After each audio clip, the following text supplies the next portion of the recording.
Beyond the Edge, a sequential entertainment podcast. Series 2, Episode 3?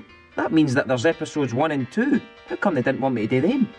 Anyway, written by Terry Dray and Calum Verrecchia. Additional material from Robert I. Crawford. Message received.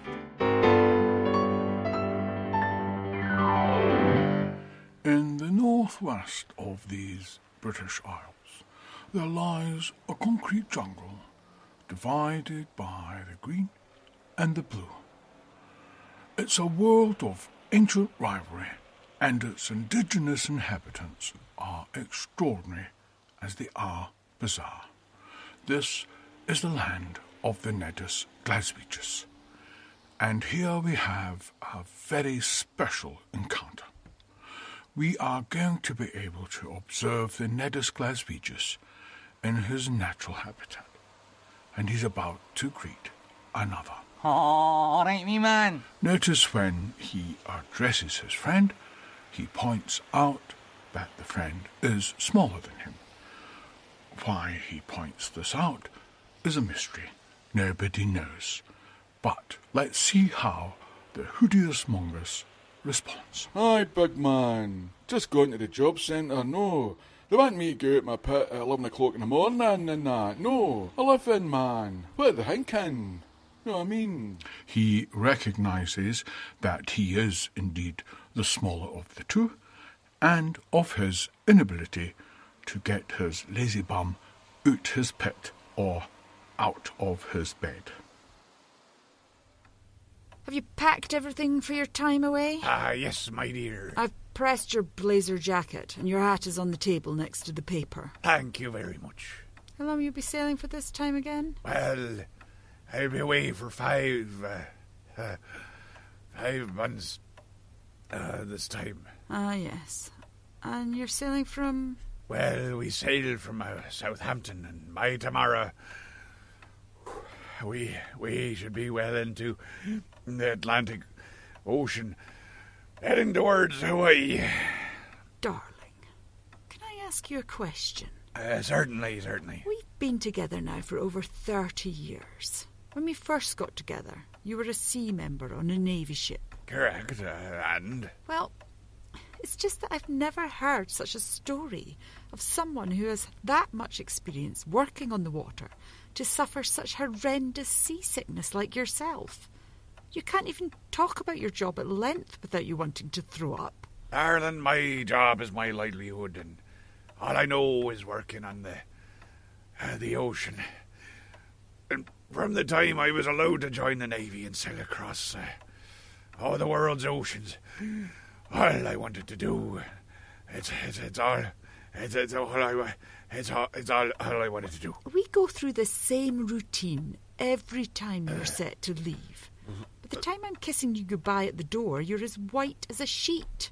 You look ill. All I'm doing here is finding my sea legs before I even reach the sea, so to speak. I'll be fine. Well, okay. You best get a move on anyway. You're going to be late if you don't hurry up. Yes, I'm coming now. One final check of my things before I zip on my case. Let's see. Divider. Directional compass. GPS unit. Stopwatch. You see? This is exactly what I'm on about. You must be the only sea captain that suffers from sea sickness. Get up. Just give me a minute.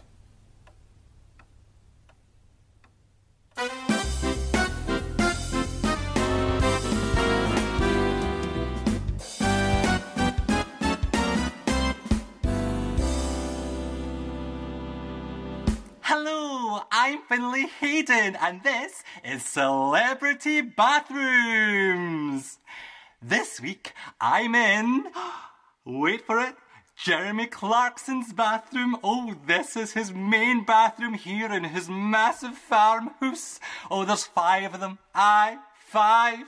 This one's the biggest though, and it's so big, with tiles from floor to ceiling, and I'm talking about those big tiles, like 12 by 8 inches, you know?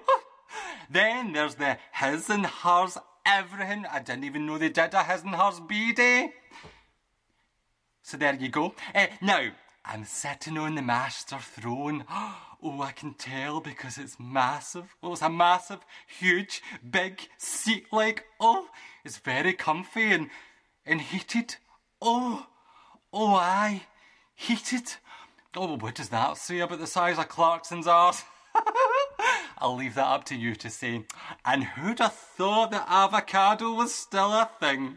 But you know, it kind of does go with the black floor tiles and the red ceiling. Then there's the themed element to this bathroom. Oh, honestly, did not realise that Clarkson was so into submarines.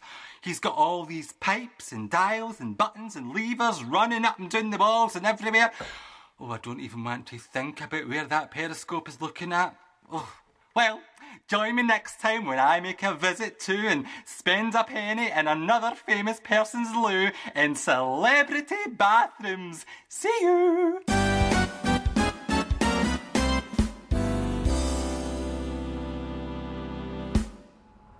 The creatures of this fair city are most active at night, where they come out for some much-needed sustenance, but most come together for a very different reason. The male's mating rituals rely on the size of their egos, and the Nedus glaswegius has the largest ego of them all. As the evening draws to an end and the sun dips behind the rooftops, the mating game commences. The Nedus has detected the scent of a female, and if we stay perfectly still and are very quiet, we can listen to the Nedus perform his mating call. Oh, all right, doll. You're a wee cracker, aren't you? How's about it, eh? No chance, you wee ball-bag. You're a minging wee tube, so you're... Oh, come on, darling. Come on, I'll take you to Mickey D's and that, eh? I'll get you a wee chicken nugget, then we'll go back to my gaff, eh? We'll have a party. Get to France, you bampot. Quite extraordinary. Note his complete lack of decorum, or charm, or of his self-awareness. He is quite, as the female of the species pointed out, the bampot. He adds, quite literally, nothing to the gene pool. I brought more of those shirts that you like. I found them on a new website. Oh, brilliant. What website was that? It's big and tall, double XL5 plus for men.com. Oh, I see what you're saying.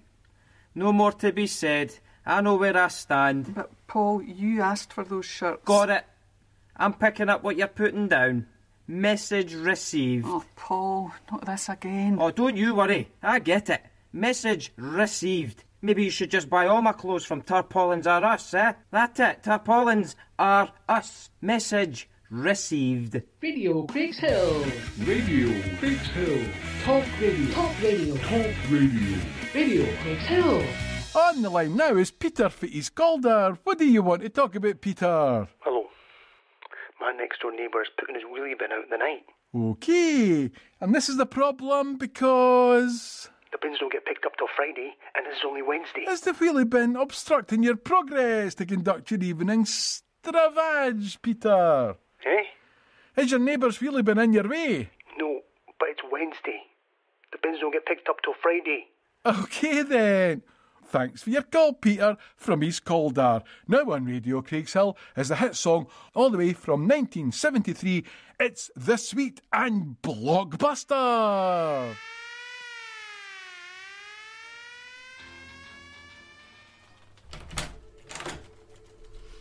Mr. Johnson. Oh, yes, that's me, Boris. Mr. Johnson is my father, so I'm just Boris. OK. Well, Mr. Johnson, how may we help you here at the Marlow Employment Agency? Well, I find myself in between gainful employment. You mean you're unemployed, out of a job, laid off, out of work, jobless, one of the idle, unwaged, sacked? Well, yes, well, I wouldn't have put it quite like that, but essentially... What skills do you have? I was a journalist at the Times, and I did a stint at the Daily Telegraph. I covered the European community as a correspondent, a very, very important job, and I was also the editor of The Spectator. Ah, the Times. Good. Would you be able to get a reference from them? I don't think that would be possible. I left under a cloud of... I see. Any achievements? I was the Mayor of London, but the least said about that, the better. I was Foreign Secretary, but then, of course, then I was the Prime Minister. So, no real skills then? No, not really. But I have written a novel and some other stories. Let me see.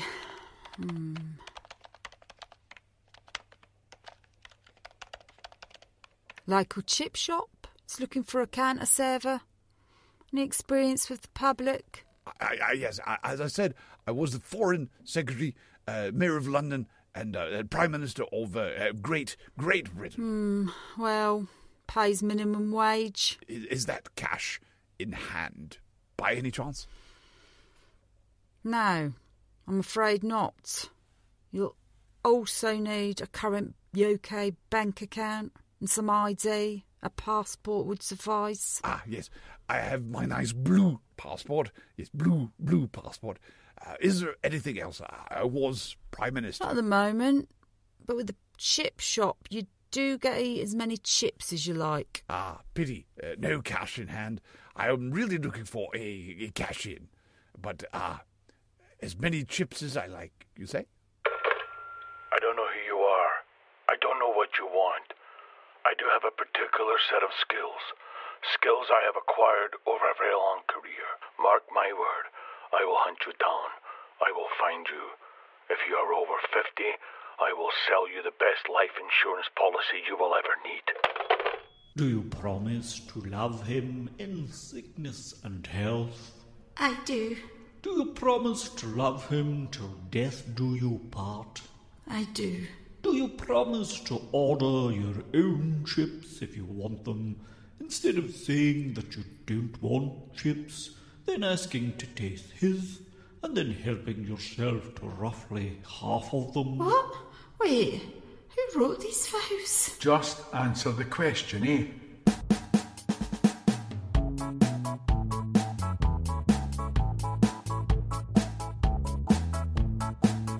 Well, it's hard to make a sandwich when you haven't any bread.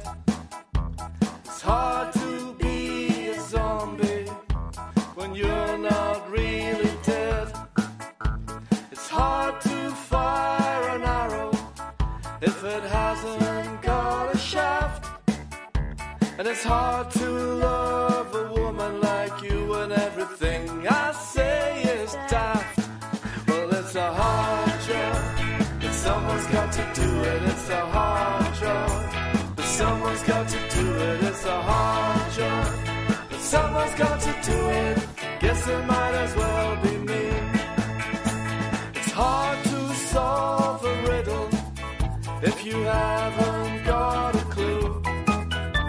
It's hard to be Sir Alex without something to chew. It's hard to enjoy a porno mag with arthritis and the rest. And it's hard to love a woman like you when you don't know I exist. Well, it's a hard job, but someone's got to do it. It's a hard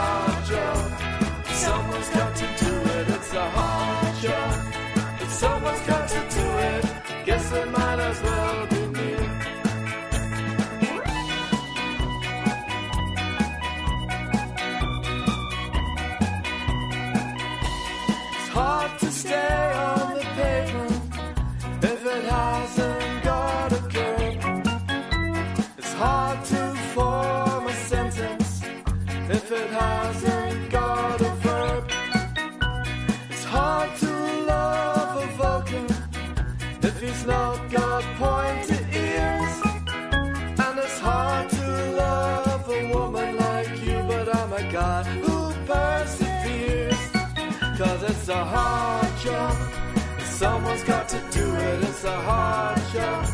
But someone's got to do it, it's a hard job. But someone's got to do it, guess it might as well be me. It's hard to catch the rainfall if your bucket has a hole. It's hard to fall the river when you haven't got a pole. It's hard to be a father, it's hard to be a son.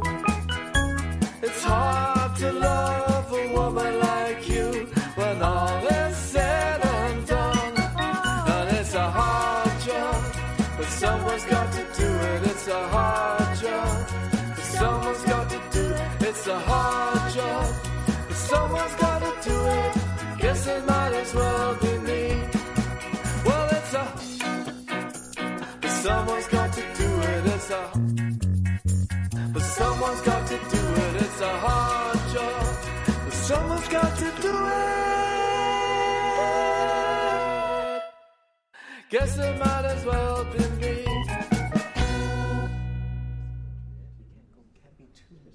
Hello there, my name's Walter McNally, and I'd like to welcome you all to my masterclass in acting for the camera. It's a tour de force in technique, method and approach for your essence to be centred and cultivated in all things to do with acting. But first, a little bit about myself. I am an actor. Yes, thank you. No, autographs later. Well, I have appeared in an award-winning major Hollywood film as well as countless television appearances, so I'm well versed in the way of the camera. And I want to get serious with you now because I'm not just an actor of the silver screen and giggle box. No, I'm also a life coach. And I feel really blessed to be able to travel around Scotland with my little company in effect and change people's lives in a positive way. So I want to facilitate your journey from bad to good, from darkness to light, and from being a crap actor to being the best actor that you can be, from pandemonium to tranquility, from faking it to living reality. And I'll help you find the genuine you, the real you, the undisputed actual you from deep inside of you. What I'm going to do with this series of masterclass workshops is help you understand what is happening when you're playing a role in film or television series with regards to the camera and other machinery and props. Now let's look at the award-winning major Hollywood film that I was in to give you an example, an idea of what is involved in working in front of the camera. Now, I remember when I was in the award-winning major Hollywood film, I played the third inmate from the left in this scene. And if you look closely, I'll just slow this down so you don't miss me, you can actually see that I'm not staring at the camera for a single second. So you must not stare at the camera. This is imperative. And if there's one bit of advice you can take from the masterclass, it's that. Don't look at the camera. and there, did you see me? Did you see me there? No, don't worry if you didn't. I was on the screen for seconds, and there was a lot going in the foreground. But don't worry, I've zoomed it in on me and looped my performance for you to watch me. Are you ignored by your friends, family and neighbours? Do your workmates think you're a loser? With Scottish Heritage Aqua Minerale Elite, you can now be treated literally as a lord, laird or lady. Yes, with shame, you can now buy the respect that you deserve. Taking advantage of an old Scottish landowner's imaginary custom, we at Shame are able, for the first time in a century probably, to offer you this can of Scottish Highland fresh air. But wait, with every can of fresh air you are able to, legally, maybe, claim your right to be called a lord, laird or lady. We even give you a certificate which states categorically that you can probably have the title Lord, Laird or Lady on your passport, driving licence, death certificate or gravestone. We at Shame have uncovered an ancient local bylaw imaginary custom, maybe dating back to the 15th century, that states if you have breathed in Scottish Highland fresh air at any time in the past, present or will do in the future, and have been registered in any one of a number of registrars, then you can legally call yourself a lord, laird or lady. Maybe, probably. Well, it says on the ancient document that we found. So, if you want to be listened to and get attention from your friends, family and neighbours, or be a winner and not a loser, If you want to impress all your co-workers and your boss so that you get that raise that you know you deserve, you need to get your hands on a can of Scottish Highland fresh air from Scottish Heritage Aqua Minerale Elite. You know it makes sense. Available at all participating retail outlets, probably.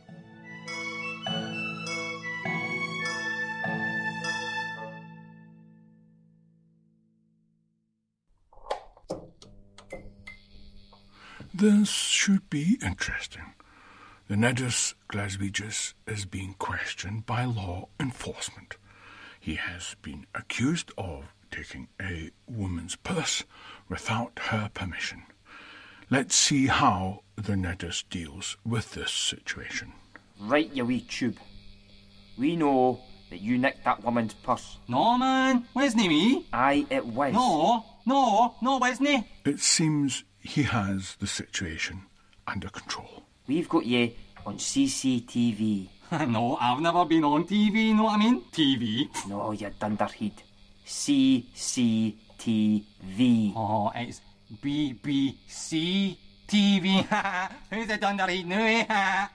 However, he hasn't quite read the room, has he? Look, that's you there on the screen, and there's the woman, and there's you nicking the woman's red purse. You are wrong again, mate. The purse I nicked was pink. Oh, was it? Aye. He's not very smart. In fact, he's very much the numpty.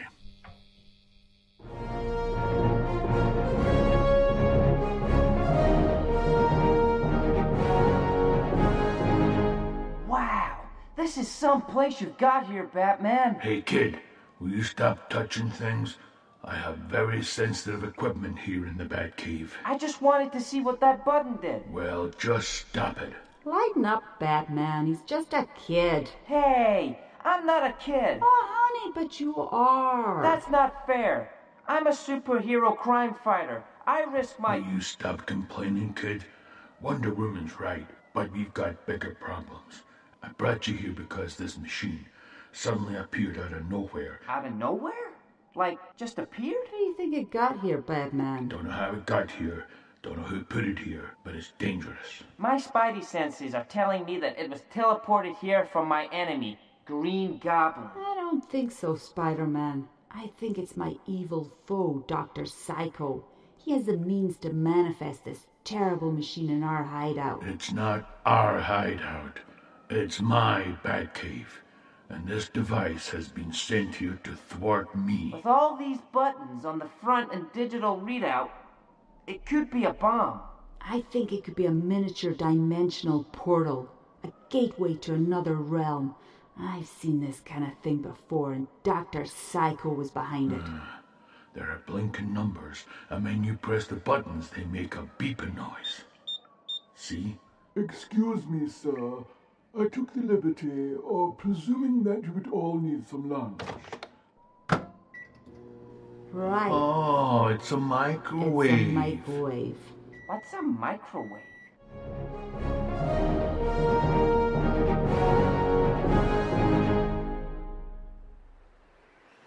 Welcome to the Keep Fit Guru podcast. This is the second in my new series when I take you out of the gym and into the outdoors to talk about my love of extreme sports. As you all know, my passion is keeping fit and healthy at all times, and I'm here to help you do the same. I'm the Keep Fit Guru, going extreme, so let's get started. This week I'm standing at the top of the crags on Arthur's Seat, looking out over the cityscape of our capital, Edinburgh.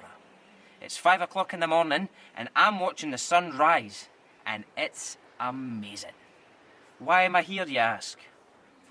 Well, I'm going to be doing one of my favourite extreme sports activities, abseiling. Descending down a cliffside on a rope sounds easy, right? You have to trust your safety and your life to the equipment and your own knowledge and experience. I have all of the above, in abundance. I know my equipment. I've assembled the finest essential specialist abseiling kit money can buy and tested it all myself. I have the knowledge. I trained with the best abseiler in Scotland. Mr. Hamish McQuinter. He has the complete confidence in me to let me do a solo abseil. I've spent hours with a man as he talked me through all aspects of the sport, which brings me to where I am now. I'm going to give you some good practice for abseiling so you can do it safely and get to the bottom without injury. Now, abseiling isn't for everyone. If you're not good with heights, then it's not for you. But of course, I don't have any problems with being up high. Right, I've secured my rope tethered to a ground spike hammered roughly 3 feet into the ground. And what you do is coil the rope like this several times in one hand and get ready to throw the rope over the side. You must remember to shout, "Rope," just before you do it in case there's anyone there. So, rope! There you go. Now, you just edge your way to the edge of the cliff to make sure the rope isn't snagged on any juttering out rock, like so. Oh, for the love of... This is high. Oh, that's an awfully long way down. I'm not sure I can do this. I didn't realise I was this high up. To put my life in the hands of this thin bit of string. I've only ever done this on an indoor climbing wall. I don't feel well. I'm getting dizzy. I think I'm going to be sick. I'm going to be sick.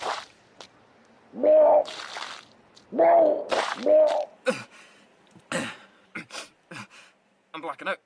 I'm blacking out.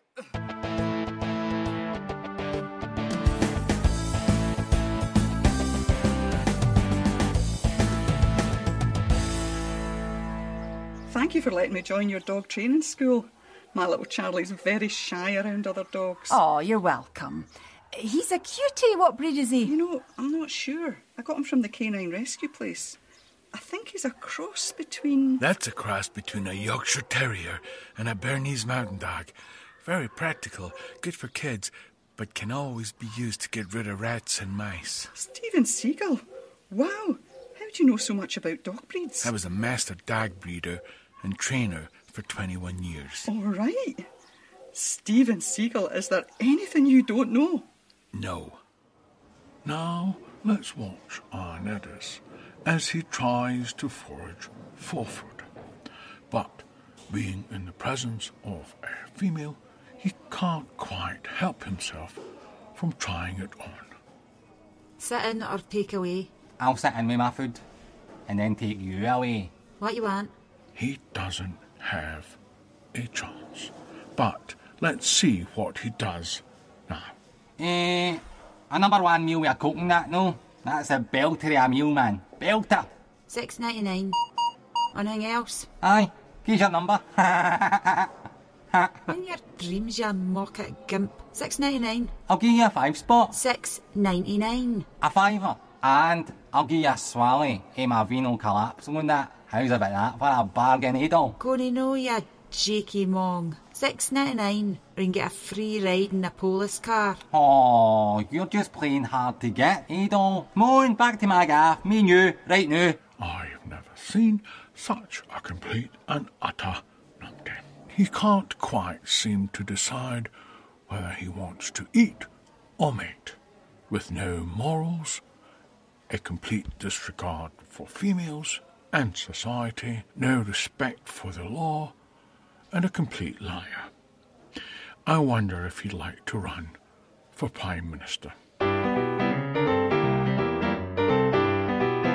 Beyond the Edge, a sequential entertainment podcast performed by Terry Dray, Calum Verrecchia, good-looking boy, Deborah Whyte, a star in the making, Lynne Morris, voice of an angel, oh aye, and Rob Crosbie. Davie Lawlie, they let him in. Robert I. Crawford, again. Was he no a writer? George Bowers, didn't realise that they'd let him out. And Matt Mason, never heard of him. Music written and performed by Norman Lamont and the Heaven Sent, cool name. Kevin Macleod and Craig Weild. How many number ones have they got? Produced and created by Terry Dray for Edge of the World Productions. Oh aye, I see, got it. Message received.